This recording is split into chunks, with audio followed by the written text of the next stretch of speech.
13 de noviembre de 1985, 11:45 de la noche. Un pequeño pueblo de Colombia había quedado completamente sepultado. Armero era un municipio próspero, ubicado en el departamento del Tolima, conocido como la Ciudad Blanca por sus cultivos de algodón y sus construcciones claras.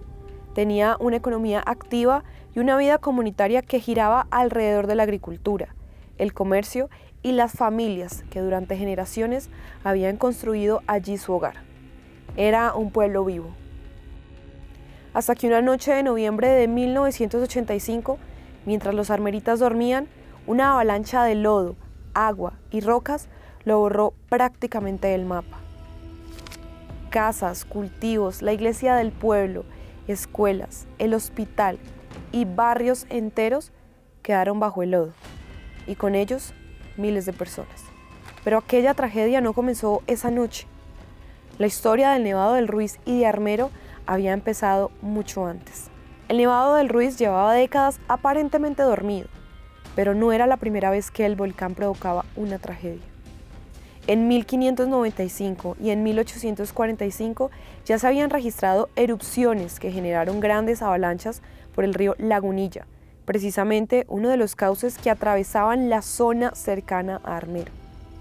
Era una amenaza conocida, y en 1985 comenzaron a aparecer nuevamente las señales. Desde comienzos de 1984 se había detectado un aumento de temperatura en el volcán. A finales de ese mismo año, campesinos de la región comenzaron a observar peces muertos en las cuencas de los ríos Otún, Recio y Lagunillas. También aparecieron grandes cantidades de azufre y pequeñas explosiones.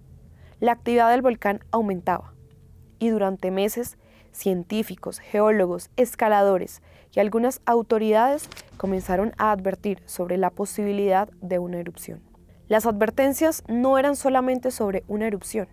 El verdadero peligro estaba en lo que podía ocurrir después, porque el Nevado del Ruiz tenía una enorme capa de hielo y nieve en su cumbre, y si una erupción provocaba el derretimiento de parte de ese hielo, el agua podía mezclarse con tierra, rocas y material volcánico.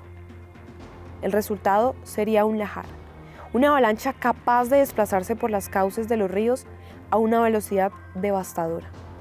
Armero estaba precisamente en una de esas zonas de riesgo, a orillas del río Lagunilla, y el antecedente de 1845 demostraba que el fenómeno ya había ocurrido allí. Pero 4 décadas después, la amenaza seguía sin convertirse en una evacuación definitiva de la población. El 11 de septiembre de 1985, apenas 2 meses antes de la tragedia, el Nevado del Ruiz ya había expulsado gases y vapor. La actividad volcánica era cada vez más evidente, pero Armero, ese pueblo próspero y agrícola, continuaba con su vida cotidiana. Hasta que llegó el 13 de noviembre. Ese día comenzó como cualquier otro. Los habitantes trabajaron, los niños fueron a estudiar, los comercios funcionaron con total normalidad. Las familias regresaron a sus casas. Nadie imaginaba que sería el último día de Armero. A las 4 de la tarde comenzó a caer ceniza. A las 6, una leve llovizna cubrió el municipio. Y hacia las 7 de la noche, la Cruz Roja Regional empezó a discutir una posible evacuación de Armero, Mariquita y Honda. Pero el tiempo corría, y la amenaza estaba a kilómetros de distancia, en lo alto de la montaña. A las 9:29 de la noche, el Nevado del Ruiz entró en erupción. La explosión desprendió parte de la capa de hielo de la cumbre, y ese fue el comienzo de una cadena de acontecimientos que cambiaría para siempre la historia de Colombia. El calor de la erupción comenzó a derretir el hielo. El agua descendió por las laderas del volcán, y al mezclarse con tierra, rocas y otros materiales, comenzó a convertirse en una gigantesca masa de lodo. A las 9:30 de la noche, funcionarios de Ingeominas, ubicados cerca del páramo de Letras, reportaron el inicio de la erupción y recomendaron evacuar. Pero para quienes estaban en Armero, la información no llegó con la rapidez necesaria. A las 9:33 comenzó la avalancha. El agua aumentó el caudal de varios ríos, Lagunilla, Chinchiná, Gualí, Azufrado. La montaña comenzó a enviar hacia los municipios de las zonas bajas una enorme cantidad de agua y material. Y 9 minutos después, alrededor de las 9:39 de la noche, llegó una segunda avalancha. Esta vez no era solamente agua, era lodo, rocas, árboles. Era todo lo que el flujo encontraba a su paso. La masa avanzó durante kilómetros por los cauces naturales y llegó a alcanzar velocidades cercanas a los 80 kilómetros por hora, según la cronología de la tragedia. Mientras el flujo descendía, los organismos de emergencia intentaban comunicarse con Armero. A las 9:49 de la noche, funcionarios de la Defensa Civil de Ibagué y Murillo intentaron establecer contacto con el sistema de emergencias y las autoridades del municipio, pero la comunicación no pudo concretarse. La amenaza ya estaba en camino. A las 10:40 de la noche, el deshielo había llegado a Chinchiná y aproximadamente una hora después, la avalancha alcanzó a Armero. Eran cerca de las 11:30 de la noche. Cientos de millones de metros cúbicos de lodo y piedras entraron al municipio.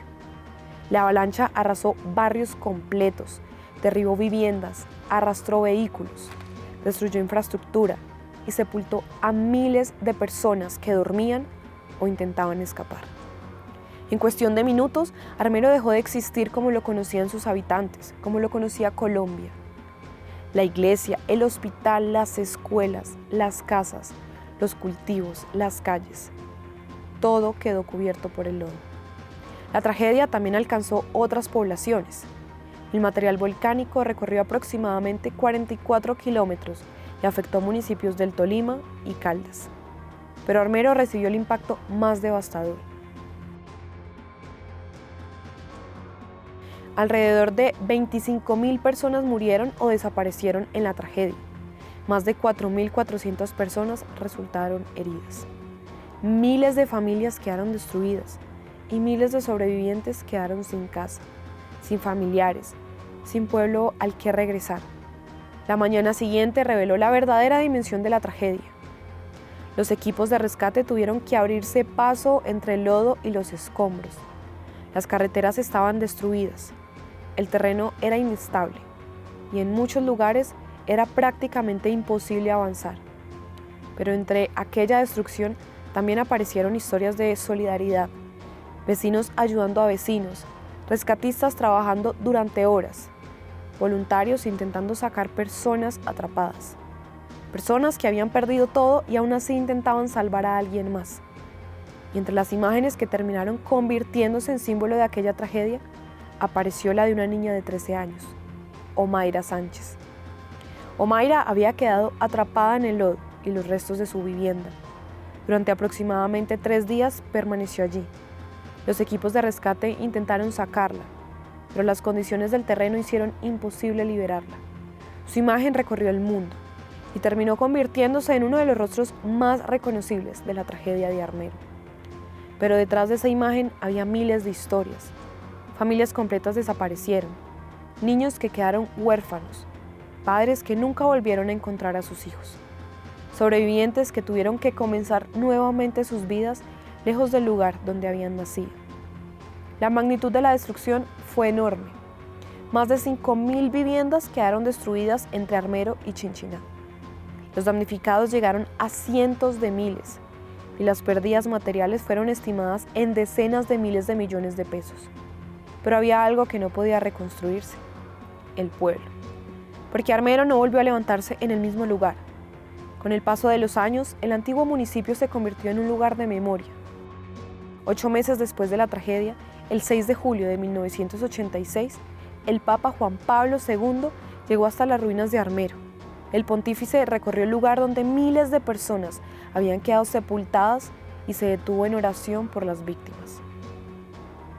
Frente a aquel paisaje de destrucción, Juan Pablo II elevó una plegaria por los muertos y llevó un mensaje de consuelo a los sobrevivientes y a las familias que todavía buscaban respuestas.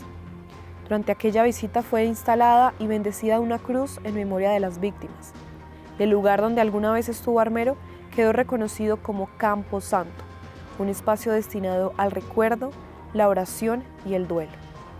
un espacio donde las familias regresan para recordar a quienes murieron, donde cada año se pronuncian nombres, se encienden velas y se vuelve sobre una pregunta que permanece 4 décadas después. ¿Pudo haberse evitado? Las advertencias existían. Desde 1984, científicos y especialistas habían llamado la atención sobre la actividad del volcán.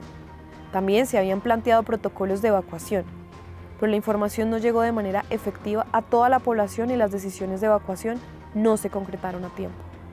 Después de la tragedia comenzaron investigaciones para determinar responsabilidades por posibles omisiones y fallas en la gestión del riesgo. Sin embargo, años después, el Consejo de Estado consideró que la erupción y sus consecuencias constituían un evento de fuerza mayor y determinó que la administración no era jurídicamente responsable. Armero dejó algo más que una herida. Obligó a Colombia a cambiar la manera de entender los desastres naturales. Después de la tragedia, se fortalecieron las estructuras nacionales de prevención y atención de emergencias. En 1988 se creó el Sistema Nacional para la Prevención y Atención de Desastres, que posteriormente evolucionaría hasta convertirse en el actual Sistema Nacional de Gestión del Riesgo de Desastres. El Nevado del Ruiz no desapareció, sigue allí. Y tampoco desapareció el riesgo. Hoy, miles de personas continúan viviendo en zonas expuestas a amenazas volcánicas y de avalanchas. La diferencia es que después de Armero, Colombia aprendió que una amenaza natural no necesariamente tiene que convertirse en una tragedia de esa magnitud. 40 años después, Armero ya no es una ciudad, es memoria. Es un lugar donde quedaron las huellas de quienes alguna vez vivieron allí. Un pueblo que tenía escuelas, hospitales, comercios, iglesias, cultivos y miles de historias. Un pueblo que en cuestión de minutos quedó enterrado bajo una montaña de lodo. El 13 de noviembre de 1985, Armero desapareció, pero sus habitantes no. Sus nombres permanecen, sus historias también permanecen. Y cada vez que Colombia vuelve la mirada hacia el Nevado del Ruiz, también vuelve la mirada hacia aquel pueblo que alguna vez estuvo allí. Porque sí, Armero quedó sepultado bajo el lodo, pero 4 décadas después su historia sigue viva. Y quizás esa sea una de las principales lecciones que dejó aquella noche. Que recordar una tragedia también es una forma de prevenir que vuelva a ocurrir.